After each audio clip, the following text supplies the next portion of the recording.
দেখো, তুমি আমাকে মাফ করে দাও। আমি তোমার সাথে জেদ করে অনেক উল্টাপাল্টা কাজ করেছি, অনেক বেশি বাড়াবাড়ি করেছি। প্লিজ মাফ করে দাও। না না, তোমার কোনো দোষ নেই।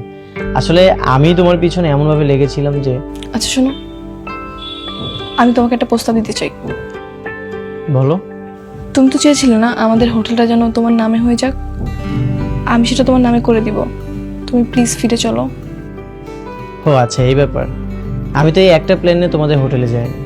আমার পরের প্ল্যান ছিল তোমাকে বিয়ে করা। সেটা ঠিক আছে, সেটা না হয় করবে।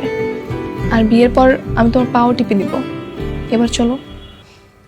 শোনো, তোমাদের হোটেল আমার নামে লাগবে না। তুমি আমাকে বিয়ে করলেই হবে, আর সারা জীবন ভালোবেসে পাশে থাকলেই হবে। কি রাজি? হুম। চলো তাহলে।